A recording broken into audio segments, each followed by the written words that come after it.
pasteur Eric aussi.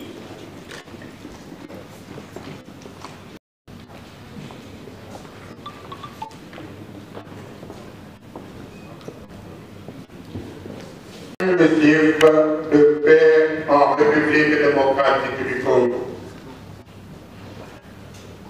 Nous, Conférence épiscopale nationale du Congo-Centre et l'Église du Christ au Congo, l'ECC,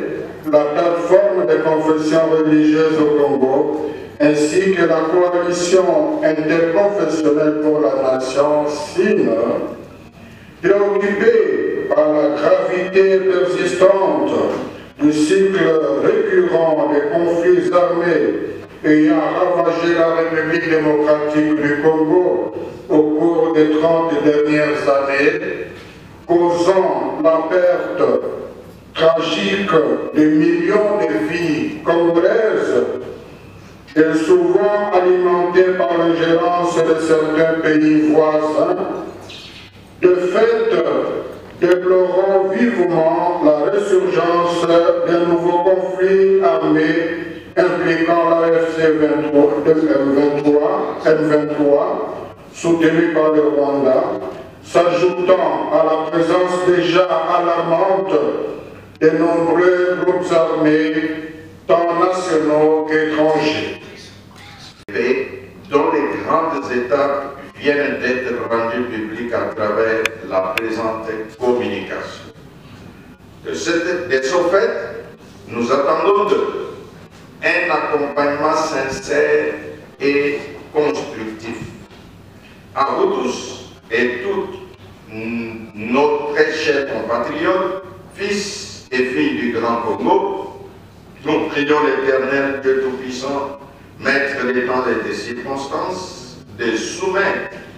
les cœurs des fils et des filles du pays,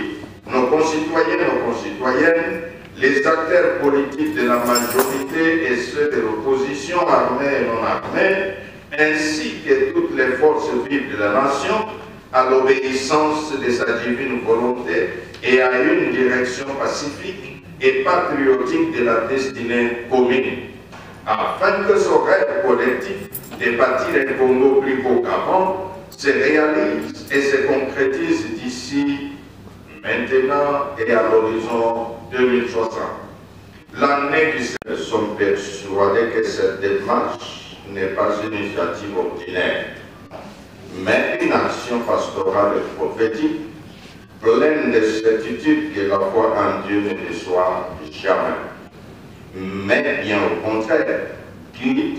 et illumine chaque pas de ceux et celles qui se confient en lui. Nous exhortons le chef de l'État,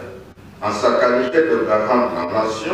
et conformément aux dispositions de l'article 69 de la Constitution, de prendre dans les meilleurs délais des actes d'État destinés à lancer officiellement ce processus national et inclusif de paix. Nous lançons un vibrant appel aux partenaires internationaux à pouvoir diligemment reconnaître aux techniques structurées et sécurisées l'ensemble des composantes majeures de la nation. En l'occurrence, la majorité au pouvoir, l'opposition politique, l'opposition armée, la société civile, les autorités coutumières et traditionnelles, la diaspora congolaise, les personnalités indépendantes ou influentes issues du monde académique, culturel, intellectuel ou alors économique. Afin de garantir une participation représentative, équilibrée et inclusive à ces dits dialogues, un mécanisme de répétition et répartition d'usage équitable et des quotas sera mis en place. Celui-ci tiendra compte de l'équilibre entre différents groupes. Les modalités pratiques de la tenue de ces assises politiques, notamment la structure de médiation et son plan de fonctionnement, seront rendues publiques en temps opportun. Au terme de cette étape clé de notre initiative, nous prévoyons une cérémonie solennelle de remise à son Excellence Monsieur le Président de la République, chef de l'État, des conclusions du dialogue des experts et du dialogue politique, qui seront en définitive aux intellectuels, aux chercheurs, aux penseurs, aux experts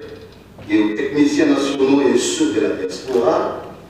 qui seront appelés à la base, sur la base de la pertinence de leurs œuvres scientifiques, ainsi que l'excellence de leurs expériences professionnelles fonctionnelles, et contribuer à la mise en œuvre des solutions rationnelles, lucides et consensuelles au terme des analyses des causes profondes de nombreuses crises qui ne cessent de crucifier le destin national congolais depuis l'indépendance du 30 juin 1960. Les thématiques retenues